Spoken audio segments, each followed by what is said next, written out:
Good evening, everyone. We're so glad that you're able to join us this evening for another edition of Hope from the Stevens Home. My name is Josh. If I haven't been able to meet you personally yet, this is my lovely wife, Carissa. And so we're glad that you're able to join us this evening.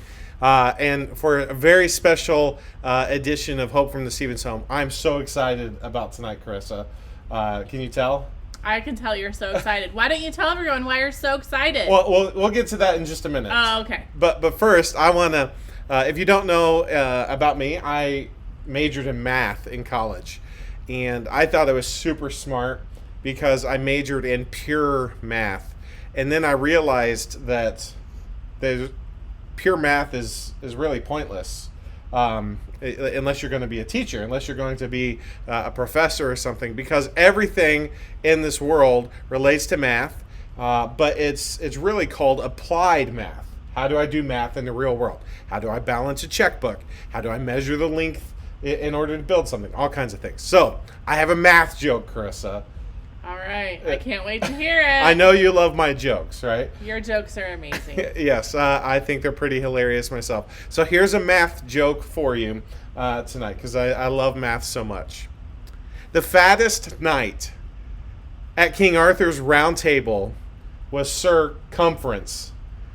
He acquired his size from too much pie. That's pretty funny. That pie, you get it? Yeah, I like get it. 3 P-I and then P-I-E. Yes, 3.14. Sir Cumference is hilarious. Like that's definitely a That's Josh definitely joke. a Josh joke for sure. Well, dry humor. Dry humor. Yes, dry humor. Well, tonight, Carissa, I'm really excited because of it kind of deals with math as well, right? One way that we can apply our math is by our money. Mm-hmm. And right now is a very challenging time for a lot of people. Yes. And I think you know some people that have had some challenges with finances during this COVID-19 situation. I know some people, but we've been really blessed in that I still have my job. I'm still able to work. I'm able to work from home, and I'm not sure if you think that's a blessing that I'm here all the time. It's a blessing. Most of the time. Most of the time.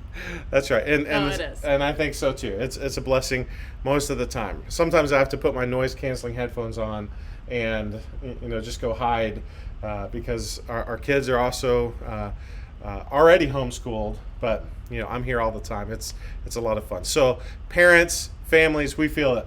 We feel it with you. That you're doing an excellent job just trying to manage all of this. We signed up to homeschool. Yes, we did. Many years ago. Many years ago. But many of them didn't. Correct. I'm so sorry. I genuinely mean that. I'm very sorry for the situation that so many families are in with their children's education. It wasn't their choice. Correct. But we're praying for you. Yes. And we believe in you. Absolutely. And if you need any help. If I can do this, you can do this. Did you just put yourself down? Yes, I did. Okay. But seriously. Homeschooling is not easy. It's not easy. It's the hardest job I've ever had. It takes stamina. It takes perseverance. But it's not just homeschooling that parents and families have jumped into. No. Because they've jumped into working from home. Mm-hmm. I already had the opportunity to work from home a few days a week. So I just expanded that, right? It's financial issues because many people aren't able to work. So it's not just transitioning from your kids go to school to your kids do school at home. It's transitioning all of these things at once, and we recognize that that's a lot of weight for you to carry. That's a lot of weight, not being able to get out of the house, not being able to just go to the store. Yeah, just hang out with your friends. Hang out with your friends. Celebrate, holidays and birthdays and graduations and proms and all those things that are this time of year. Like, we can't celebrate those things together. Yeah, and it's pretty hard. And we understand and support you. So however we can pray for you, however we can let you know that we're here and we care for you. We just want to let you know that. We believe in you.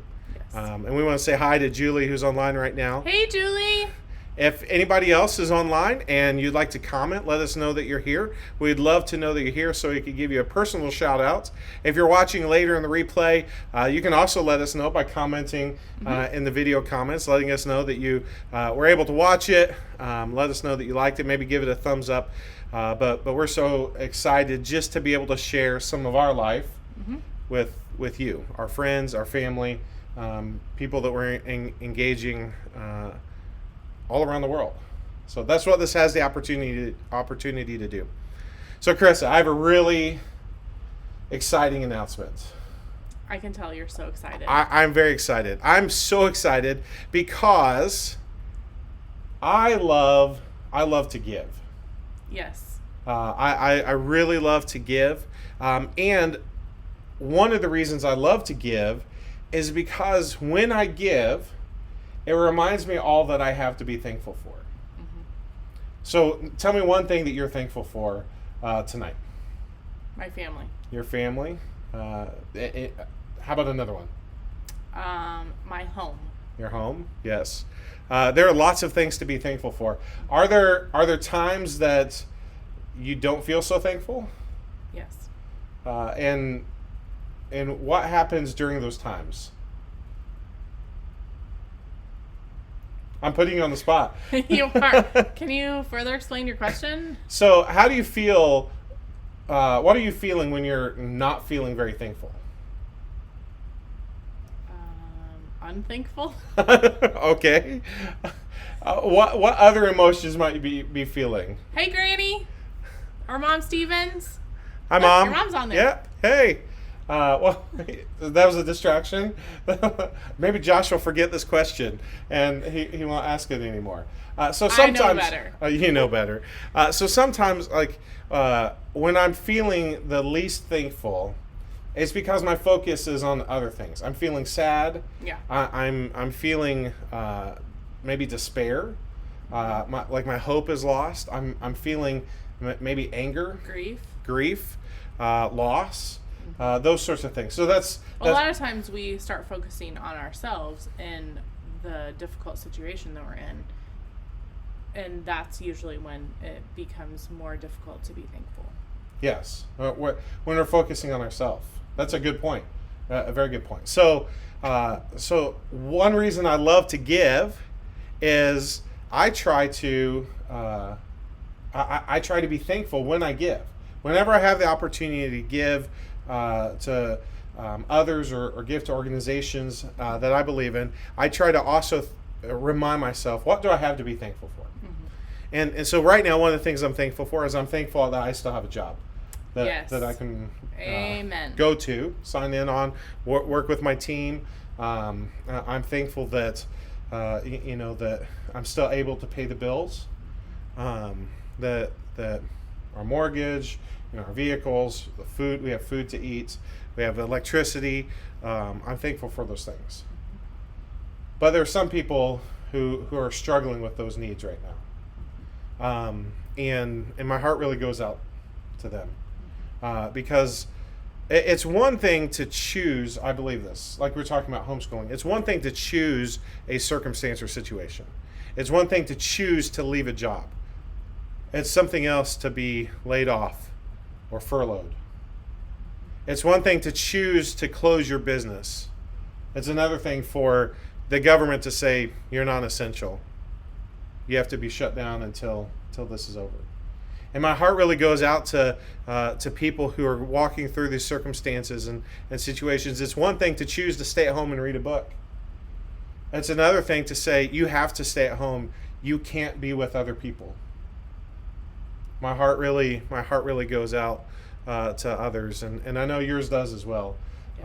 Yes. It's hard. We miss our friends, we miss our people, and other people are dealing with much bigger circumstances. And so tonight, why am I excited? I'm excited tonight because I love to give. And I love to share in the generosity of others. We have seen so many amazing stories on the news of acts of kindness, of acts of generosity. Do you remember Sunday? Sunday we had the opportunity to go and drop off a little gift for a few special people in our church. But what else did we see on Sunday? We saw a parade. We saw a parade. And who was in that parade? The Easter Bunny and the fire trucks and the police and an ambulance, I think. So first responders were escorting the Easter Bunny around the town of Danville. First responders. That's so amazing. And didn't that just brighten your day? Yes. We have a video that maybe we'll share at some point. We just took a little short clip of it, but there's such an encouraging story, such an encouraging thing to be a part of. To actually see that first responders, recognizing that Easter, when many families are out, they're celebrating, when they're doing Easter egg hunts, or it's a time to be out. It's a time of community, and people couldn't. Right. But the people of Danville, the first responders, the Easter Bunny, whoever that was, they're driving through, lights and sirens going. We thought there was an accident when we first came up on the scene. We're like, oh my goodness, there's 4 or 5 police officers, several fire trucks and ambulances. We thought this is a terrible accident. But it turned to joy when we saw what they were doing. Well, we're thankful for all the encouraging stories that are coming through, and they're being told. Good news is spreading. People are doing good things and kind things for others, and it's fun to see. It's fun to read about. Do you agree? Yes. What's one encouraging story that you've read over the past few days that you'd like to share? I love putting you on the spot. Next time, maybe we'll come up with a script. Can you share a story? First, another story. I was like, you just took 2 of them. You shared what we did on Sunday for the special people at our church, and what about what we did on Saturday? On Saturday, we went to visit. Yeah. So on Saturday, we went to do a drive-by at Josh's parents. And hang on a second. Yes. And we mean drive-by in the most positive sense of the words. Yes, it means like a positive thing. Like you drive in your car to the place and you use social distancing. That sounds terrible. I'll just stop. No, keep going. So what did we do? So we just went to visit family, but the family that we visited were your parents and my parents, and they did some great things for our kids. They gave them gifts. They had an Easter egg hunt for them. But there was social distancing in effect. No hugs, no contact, 6 feet. My parents were wearing gloves and masks, so to make sure everyone's safe. But it was just nice to be able to go and see them. Mm-hmm. So I think it meant a lot to them too. Absolutely. I hope so. It meant a lot to us. It definitely blessed us for sure. So they're great stories, whether they're personal stories like that, mm-hmm. or more community-based stories like the Easter Bunny, mm-hmm. national stories like Tyler Perry. I mentioned this the other day, buying groceries for elderly in his community and across several communities. There's a lot of positive things happening.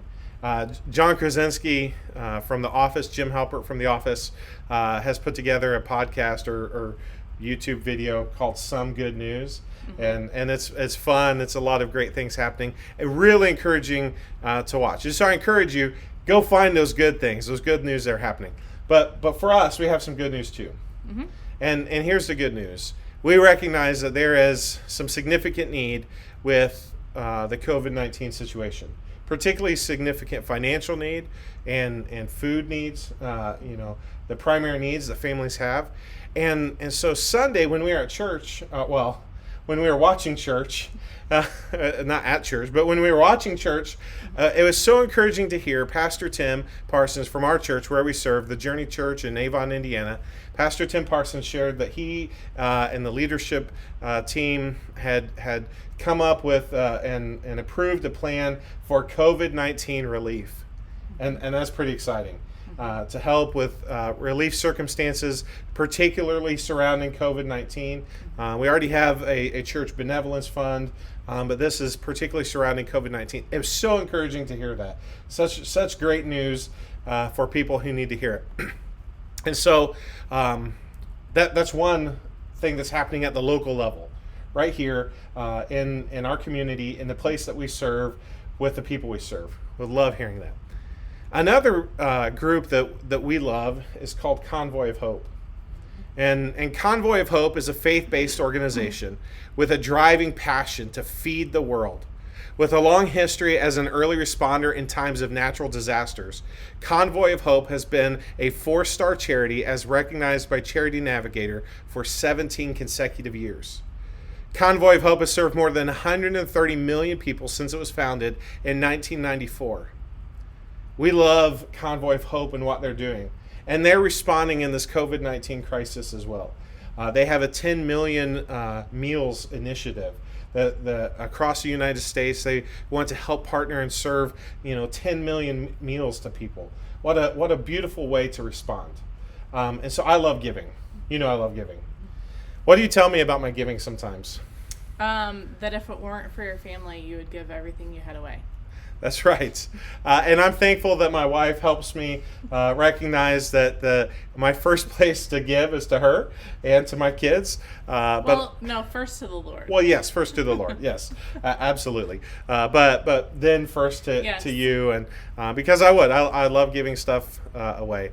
But I'm excited, and we've joined together, so we're excited. What are we excited about doing, Carissa? Can you share with our? I will try. You'll try. All right, go ahead. So I believe the plan is that for every new subscriber between now and next Tuesday, because I don't know if you've heard of a hashtag Giving Tuesday before. But this is Monday. Yeah. Yes, but tomorrow. Oh, it starts Monday. Yeah. Sorry. Yes. Anyways, for every new subscriber that we have, give $100 to a COVID relief organization such as the Journey Church or Convoy of Hope. So to break it down for you a little bit more, each subscriber $2, because we're going to give $1 to the Journey Church. And you can see that giving link online if you'd like to just partner and give directly there, thejourneywith.us/giving. But we're going to give $1 to the COVID relief fund for every new subscriber. So if we have 100 new subscribers between now and next Tuesday, we're going to give $100. Isn't that exciting? Yes, that's so exciting. And so we love that idea. The second thing that we're going to do is we're actually going to double it. So for every new subscriber, we're going to give another $1. So you're right, we're up to $100, and we're going to give another $1 to Convoy of Hope in their initiative right now. So between now and next Tuesday, we could be giving up to $200. Now, we just want to let you know that there is hope that is happening around the world. That there is hope happening here locally in our county, Hendricks County, Indiana, Avon, Danville, Plainfield, Brownsburg, and the greater Hendricks County area through our church and through the various churches around the county. But our church, we are not asking you to give anything to us. We just want to see your beautiful likes and hellos that we see when you come online or when we come online, comments that are left, subscribers that happen, because we want to help share hope to you. But we want to give to these organizations, and we encourage you to give to organizations. It might be your local church and ministry that you're a part of. It might be another charitable organization that's providing relief efforts in your county, a food pantry in your community, or something greater across the Midwest or the United States or around the world. We just encourage you to partner up and take a moment to give. And in that moment of giving, take a moment to be thankful. So, are you excited about this, Carissa? I am. So what do they need to do? Can you just remind them what they need to do? So what you need to do for us is you just need to subscribe. You just need to subscribe click the subscribe button on the YouTube channel right there. And for every number that goes up, we're going to be giving money to both our church, the Journey Church COVID-19 Relief Fund, and Convoy of Hope. What you can do besides subscribing is you can share this. You can share this with your friends and let them know, encourage them to subscribe, because up to 100 people, we're going to give that amount. So we'd love to see more than 100 people subscribe, but we are able to give up to that point, and we're going to have some more opportunities over the next few weeks to give and to partner with relief organizations. The other thing that you can do is I encourage you to give yourself. Give yourself at your church, at your outreach, your charitable organization that's providing hope during these times of crisis. There are people that need you. There are people that need hope. And we have an opportunity to partner in that. It might not be finances. It might not be the finances. Maybe we're struggling and we don't have an opportunity for hope. But let me tell you, nurses, medical staff, doctors, saying hello and thank you with a card brings hope. Sending notes to nursing home patients and residents sends a message of hope. Sending a note of thanks or a text message to your students' teachers and their school administrators, that sends a message of hope. Reminding others during this time can bring that message of hope. And so I encourage you, as you give, whether it's monetarily or as you give in your time and your resources, by saying thank you or by sending an encouraging word, you're giving hope. You're sharing hope. And that's what we encourage during this time. So I love the Bible, Carissa, and I've been reading James a lot lately, the letter from James to the church, and one of the passages there talks about faith without works is dead. That we must have an active faith. And I believe that part of that faith in action is when we are able to give, we are also able to remind ourselves of what we have to be grateful for. Yes. And that's a gift. Our gratitude. So tonight, that's our challenge for you. Thank you for joining us. We love seeing you on here. Share this, subscribe, let other people know. Give in the places that you can to the people that you can to help share and spread the message of hope. Have a great evening. Bye.